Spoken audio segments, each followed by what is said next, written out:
First contact shock.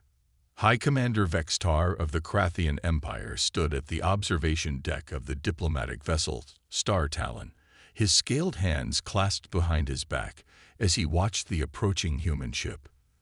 The vessel was ugly by Krathian standards, all sharp angles and exposed structural supports, more reminiscent of ancient mining vessels than a proper diplomatic craft. Yet something about it demanded respect. Fascinating design choice, muttered science advisor Corell beside him. Their hull appears to be designed to deflect rather than absorb impacts, similar to how our ancestors built fortress walls to shed avalanches. Vextar's inner eyelids flickered in agreement. The Krathians had long considered themselves unique in the galaxy, the only species to evolve on what other races termed a Deathworld. Their homeworld of Krath Prime, with its crushing gravity, constant tectonic activity, and extreme temperature variations, had forged them into what they were: massive, heavily armored beings with redundant organs and unmatched physical resilience. The comm channel crackled. Krathian vessel, this is Captain Sarah Chen of the Earth Ship Horizon. We're beginning final approach for docking.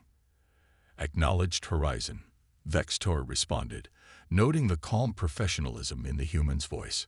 Our guidance systems are synced with yours. The next 30 minutes were a masterclass in precision as the human ship maneuvered into position. Vextar found himself impressed that despite his initial skepticism, the humans moved their ungainly vessel with surprising grace, compensating for the artificial gravity differences between their ships with ease. Commander, Corell's voice dropped to a whisper. Preliminary scans indicate the humans are maintaining Earth standard gravity in their vessel. That's 1.1 times Krath Prime's gravity. Vextar's tail went rigid with shock. Every spacefaring race they'd encountered maintained lower gravity on their ships, usually around 0.7 standard. Even the Krathians themselves preferred 0.9 for long-term space travel. The energy costs alone for maintaining higher gravity were considerable. The docking procedure completed with a solid thunk that reverberated through the hull. Vextar and his delegation made their way to the primary airlock. As the ranking diplomatic officer, it fell to him to make first official contact with these humans. The airlock cycled, and Vextar found himself face to face with Captain Chen.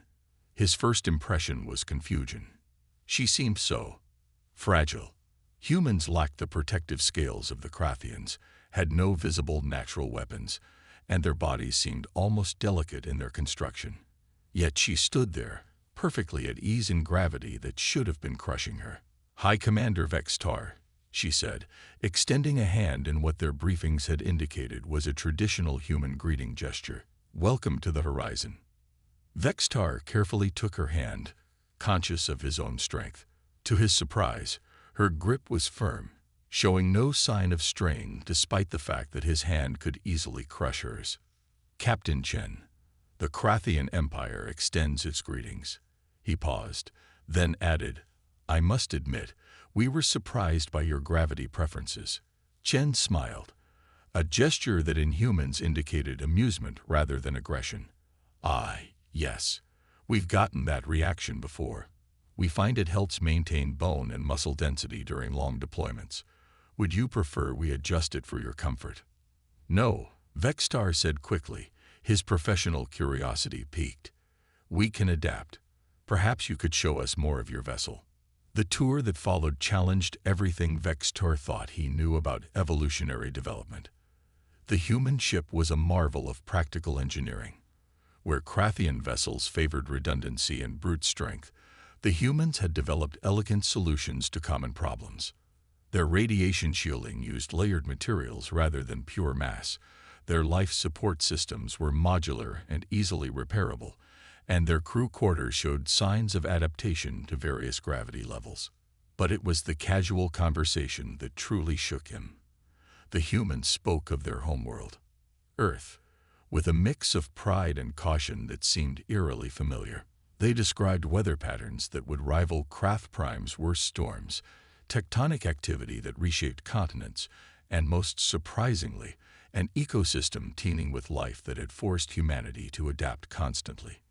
"You mean to tell me," Corell interrupted during a description of Earth's various climate zones, "that your species evolved while competing with millions of other species, some of which actively preyed on you?" "Of course," Chen replied, seeming surprised by the question. "Earth's biodiversity is one of its defining characteristics. We didn't become apex predators overnight. We had to earn it through tool use and cooperation." Vextar exchanged glances with Corell. Craft Prime's harsh conditions meant few species survived at all, leaving the Krathians with little competition once they achieved dominance. The idea of evolving while constantly fighting off other predators was illuminating. The tour ended in what the humans called their recreation center, a facility that nearly caused Vextar to question his sanity. Humans were actively engaging in physical exercise, deliberately straining their bodies against weights and resistance machines. Some were even sparring in a padded area, practicing combat techniques that seemed unnecessarily risky for such physically vulnerable beings. "You deliberately stress your bodies for leisure?" Corell asked, unable to hide his disbelief. "We have to," one of the human crew members explained between sets of what they called deadlifts. "Use it or lose it, as we say. Our bodies adapt to whatever stress we put them under. Without regular exercise, we'd lose muscle mass and bone density." The implications slowly sank in. Humans hadn't just survived on a death world. They had evolved to require constant challenge to maintain their physical condition. Their bodies didn't just endure stress. They craved it. As Vextar prepared to return to his ship, Captain Chen handed him a data packet. "Our complete biological and environmental data, as requested. Though I should warn you, some of our medical researchers are quite excited about comparing notes with your scientists. They have many questions." "As do we, Captain. As do we." Vextar found himself looking at the humans with new eyes. They weren't just another species that happened to survive on a harsh world. They were something else entirely. A species that had turned adaptation itself into a survival strategy. Back on his own ship, Vextar began composing his report to the Imperial Council. How could he explain that the Krathians weren't unique anymore? More importantly, how could he convey that their new allies might be even more remarkable than they were? The human strength wasn't in their natural armament or physical resilience. It was in their endless drive to adapt, improve, and overcome. The galaxy, Vextar realized, was about to become a much more interesting place. Testing grounds. Combat instructor Rick Stahl watched from the observation platform as the first joint Krathian-human combat exercises began on Training Moon Beta. The artificial environment dome stretched overhead, its transparent panels revealing the stars beyond. Below, mixed teams of humans and Krathians prepared for what the humans had dubbed war games. "This is a waste of resources," growled Senior Commander Kazvor beside him. "Look at them. Even their combat gear can't match our natural armor." Rickstahl's throat scales rippled in amusement. In the 3 months since first contact, he'd learned not to underestimate humans. "Watch and learn, Commander." The reports from High Commander Vextar weren't exaggerated. The training ground below was a massive artificial complex designed to simulate various combat environments. Today's exercise: urban warfare in varying gravity conditions. The objective was simple: capture and hold 3 strategic points while dealing with randomly generated environmental hazards. Team Alpha, led by Krathian elite guard Vectol, took position at the starting point. His 3 Krathian warriors towered over their 2 human counterparts, Lieutenant Maria Santos and Sergeant James Chen. Team Beta, similarly composed but led by human Captain David Okafor, waited at the opposite end. "Beginning environmental randomization," announced the Control Eye. "Gravity fluctuations initiated. Atmospheric conditions variable. Exercise commences in 3, 2, 1. The moment the signal sounded, both teams moved. The Krathians advanced with their characteristic power and precision, their heavy armor barely slowing them down. But it was the humans who caught Rick Stahl's attention. Instead of matching their Krathian teammates' direct approach, Santos and Chen seemed to flow through the battlefield. They used the variable gravity to their advantage, timing their movements with the fluctuations to cover ground faster than should have been possible. Interesting technique, Rick Stoll murmured, noting how the humans had adapted to the changing conditions within minutes. Their Krathian teammates were still moving as if in constant gravity, fighting against the changes rather than working with them. The first confrontation occurred at the central point. Vectol's team arrived first, taking defensive positions behind reinforced barriers. Captain Okafor's team approached from multiple angles, using the urban terrain for cover. What happened next made Senior Commander Kazvor's scales pale. Instead of engaging in the expected firefight, the humans on Okafor's team had somehow scaled the vertical surfaces of the surrounding buildings.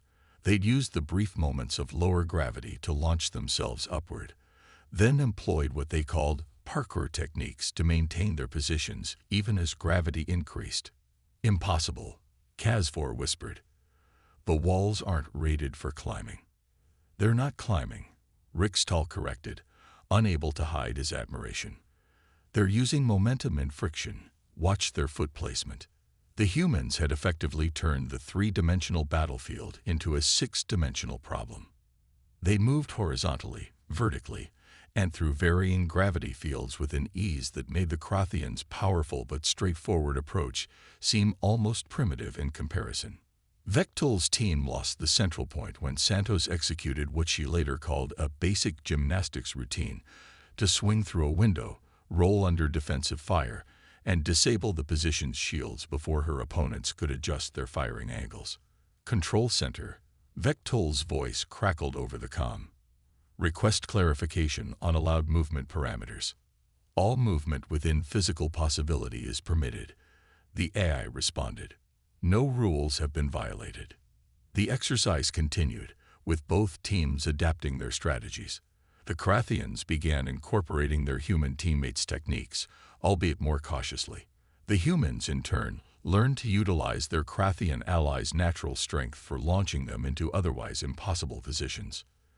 By the time Team Beta secured their victory, the observation deck had filled with officers from both species, all watching in stunned silence as humans and Krathians together revolutionized their understanding of combat mobility. During the post-exercise briefing, Lieutenant Santos explained their approach. "It's not about being stronger or faster," she said, bringing up tactical displays. "It's about understanding that every environmental challenge is also an opportunity. High gravity means better friction for wall running. Low gravity means extended jump distances. Variable atmosphere affects ballistics, yes, but it also creates sound channels we can exploit." "But how did you calculate all these factors in real time?" asked one of the Krathian officers. Sergeant Chen laughed. "Calculate? We didn't. Humans are natural pattern recognizers. We feel it out, adjust on the fly. It's how we survived on Earth, where conditions can change from moment to moment." Rick Stoll watched the reactions around the room. The Krathians, proud warriors evolved for power and resilience, were beginning to understand that humanity's greatest weapon wasn't their technology or their physical capabilities. It was their adaptability, their ability to turn any situation to their advantage through creativity and instinctive pattern recognition. After the briefing, Rick Stoll found himself walking with Santos toward the station's mess hall. "Your species continues to surprise us," he admitted. "We evolved to overcome our world through strength. You evolved to overcome yours through adaptation itself." Santos smiled. "Different paths to the same destination. Though I have to admit, having Krathian teammates opens up some interesting tactical possibilities." That moment when Vectol used his arm scales as climbing holds. Brilliant improvisation. Perhaps, Rick Stoll mused, that's the most important lesson from today. Krathians and humans together achieve more than either species alone. "Exactly," Santos agreed. "And we're just getting started. Wait until you see what we have planned for tomorrow's Zerog exercises." Rick Stoll's scales rippled in anticipation. He had a feeling that the traditional Krathian combat manuals would need significant revision after these joint exercises. More importantly, he suspected that this partnership between their species would reshape the galaxy in ways no one could predict.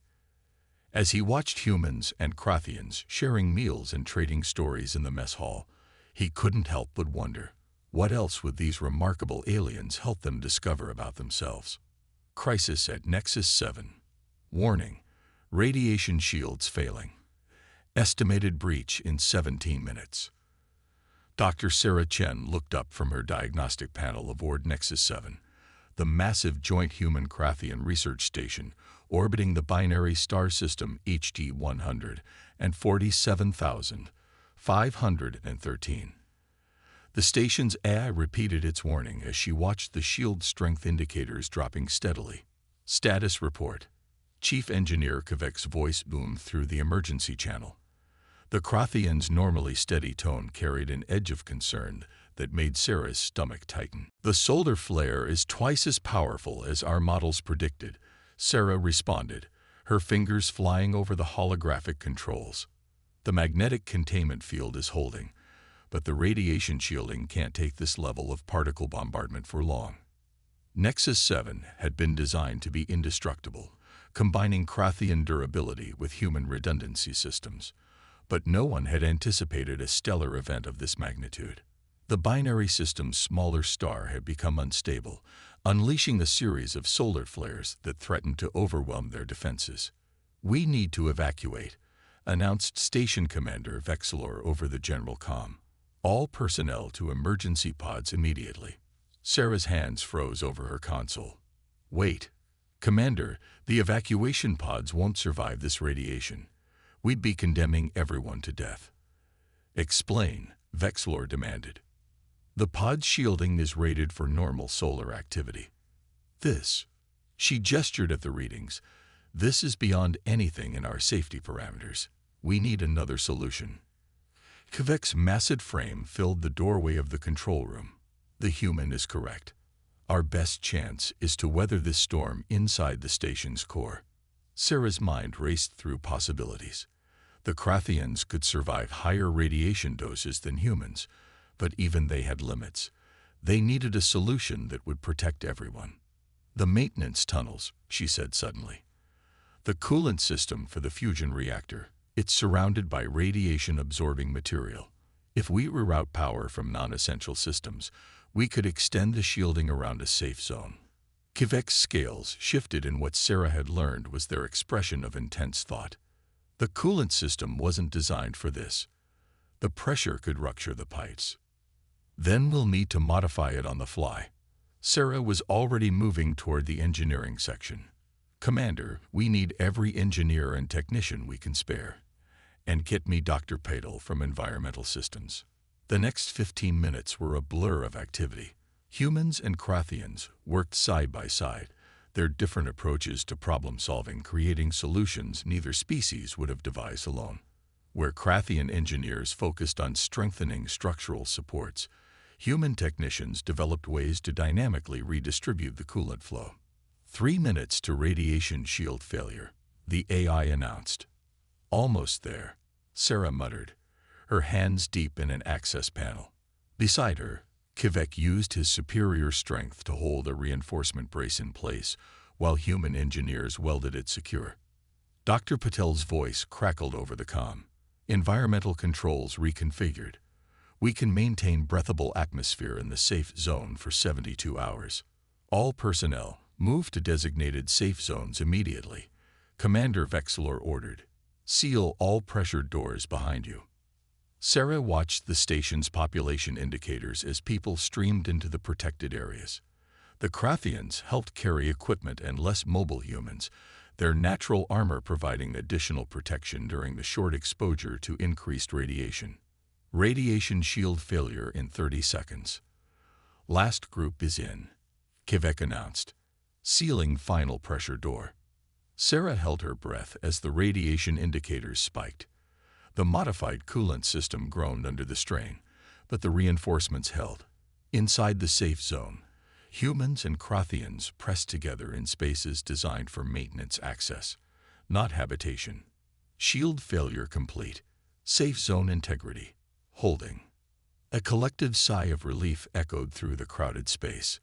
But Sarah knew their problems were just beginning.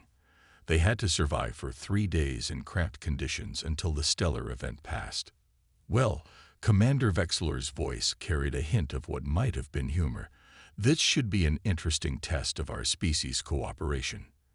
The next 72 hours became a lesson in cross-species adaptation.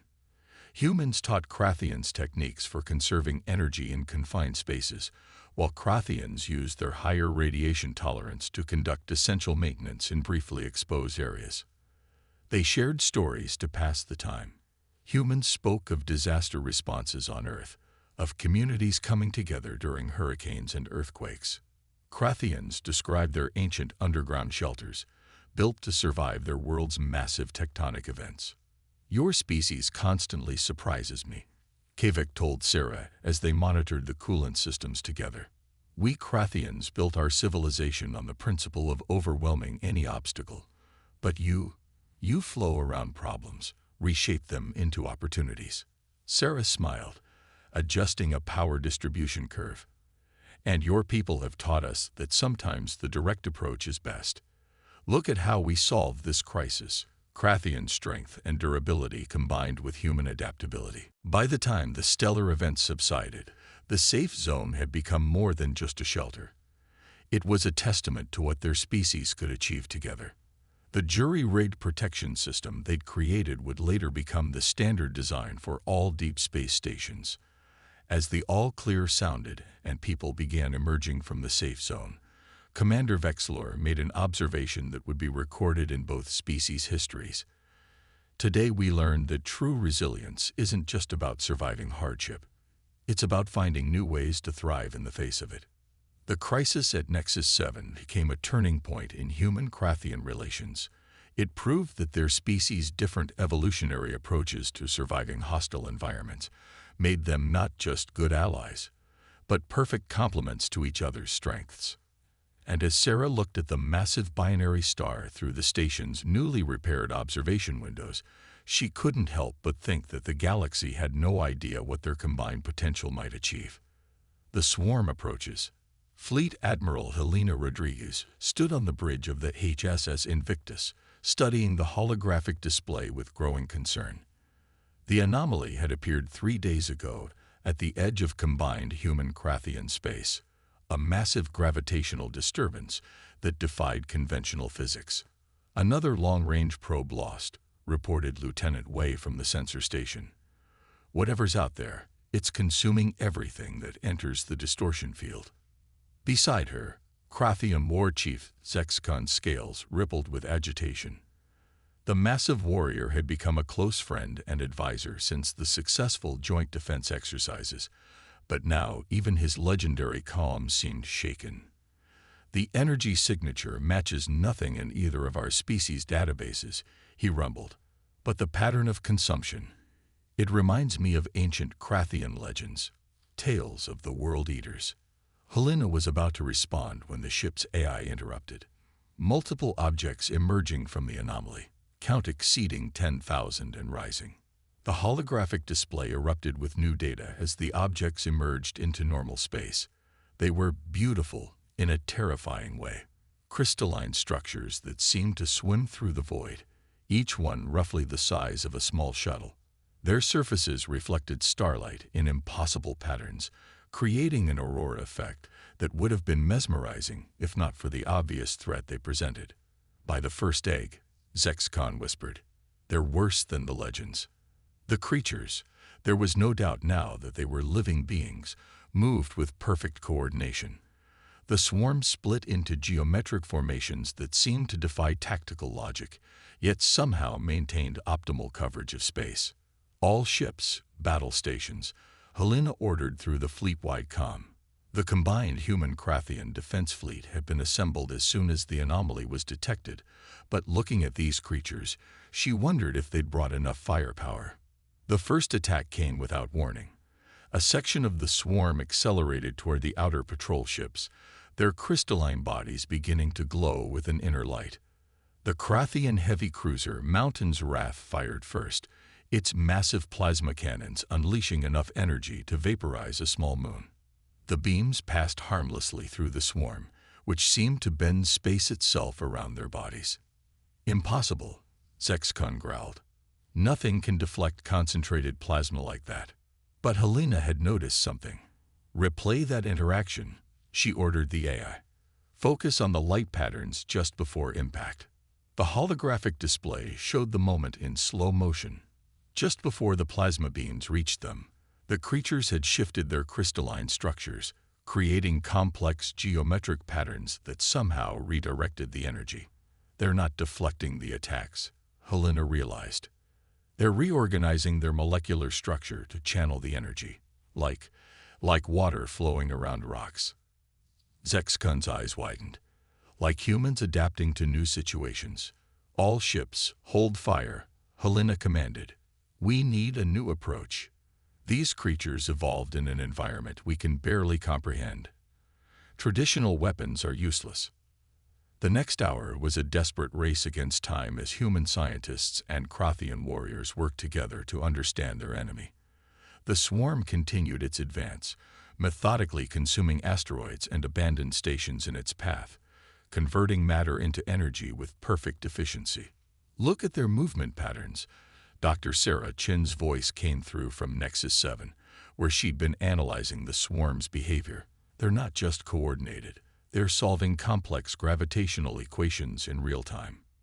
Each individual creature acts like a quantum computer. But every computer has an operating system," Helena mused. "Every swarm has a command structure." She turned to Zexcon. "Your people developed technologies to survive extreme gravitational conditions. Could we modify your gravity pulse generators?" The war chief's scales shifted to their thinking pattern. To create a resonance pattern, it would require precise timing, perfect coordination between ships. "Like the training exercises," Helena smiled. "Human adaptability, Krathian precision." The plan came together quickly. Krathian ships would use their advanced gravity manipulation technology to create a complex interference pattern, while human vessels would adapt their positions in real time, responding to the swarm's movements to maintain the effect. "All ships, execute pattern Delta 7, Helena ordered. "Human crews, prepare for free-form adaptation. Krathian vessels, maintain absolute positioning." The battle that followed would later be described as a dance. Human ships weaved through space in seemingly random patterns, while Krathian vessels held their positions with characteristic steadfastness. Together, they created a gravitational web that forced the swarm to adapt to constantly changing conditions. For the first time, the crystalline creatures showed signs of confusion. Their perfect formations began to break down as they struggled to solve gravitational equations that kept changing faster than they could process. "It's working," Zexcon announced, his voice carrying rare emotion. "Their quantum computing capabilities can't handle this many variables at once." "Press the advantage," Helena commanded. "All ships, increase gravitational pulse frequency. Force them to adapt or break." The swarm's response was spectacular but futile. Individual creatures began to shatter as their crystalline structures failed to adapt quickly enough to the changing conditions. Those that remained tried to retreat, but the combined fleet had created a perfect trap, one that required both human creativity and Krathian precision to maintain. Hours later, as the last of the swarm was contained and neutralized, Helena and Zexcon stood together watching the cleanup operation. "The legends of my people spoke of the World Eaters as unstoppable," Zexcon said quietly. "We never considered that stopping them would require becoming something new ourselves." Helena nodded. "That's the real strength of our alliance. Not just combining our abilities, but learning from each other. Your people taught us the value of unwavering strength, and we showed you the power of constant adaptation." "The galaxy will never be the same," Zexcon agreed. "But perhaps that's exactly what it needs. Strength and diversity." 10 years after the swarm incident, the Grand Chamber of the newly established Deathworld Alliance hummed with activity. The massive space station, constructed in orbit around a neutral point between Earth and Craft Prime, represented everything both species had achieved together. Ambassador Sarah Chen, now a veteran diplomat, stood before the gathered assembly. The chamber's unique design accommodated both species perfectly. Krathian strength architecture combined with human-inspired adaptive environmental systems. Through the transparent dome above, both species' home stars were visible, a constant reminder of where they had come from. A decade ago, Sarah began, her voice carrying across the chamber. The Krathians believed they were alone. The only species forged in the crucible of a Deathworld.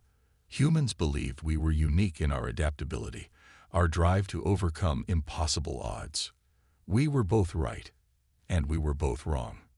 High Commander Vextar, now showing the distinguished scale patterns of age, nodded in agreement from his position beside her. The same Krathian who had first made contact with humans had become one of the strongest advocates for continued cooperation between their species. The swarm taught us something invaluable, Sarah continued. It showed us that survival takes many forms. The Krathians evolved physical resilience and unwavering strength. Humans evolved adaptability and innovative problem-solving. Apart, we were formidable. Together, we are unstoppable. The evidence of their combined achievements surrounded them. The chamber itself was filled with examples of joint human-Krathian innovation. Environmental suits that combined Krathian durability with human mobility. Communication systems that utilize both species' unique sensory capabilities. Even the station's defensive systems represented a perfect blend of Krathian power and human adaptability. But our greatest achievement, Vextar took over, his deep voice resonating through the chamber, isn't in our technology or our military victories. It's in how we've learned from each other. Humans have taught us that strength isn't just about enduring, it's about evolving. We've taught them that adaptation isn't just about change, it's about knowing when to stand firm. The assembly watched as holographic displays activated, showing images from the past decade. Joint military exercises where Krathian warriors performed impossible acrobatic maneuvers alongside their human partners. Human scientists working with Krathian engineers to develop new technologies that neither species could have created alone. Children from both species learning together in specially designed education centers, each gaining understanding of the other's perspective from an early age. The galaxy is changing, Sarah continued. The swarm was just the first challenge we faced together. Since then, we encountered other species, other threats, other opportunities. Each time, our partnership has grown stronger. And now, Vextar added, other species are beginning to understand. They see that what they once called Deathworlds were actually crucibles of innovation. That the harsh conditions we evolved in didn't just make us stronger, they made us wiser. The chamber's displays shifted to show the newest joint project, a massive exploration vessel designed to push the boundaries of known space. Its crew would be equally divided between humans and Krathians, its systems incorporating the best of both species' technologies.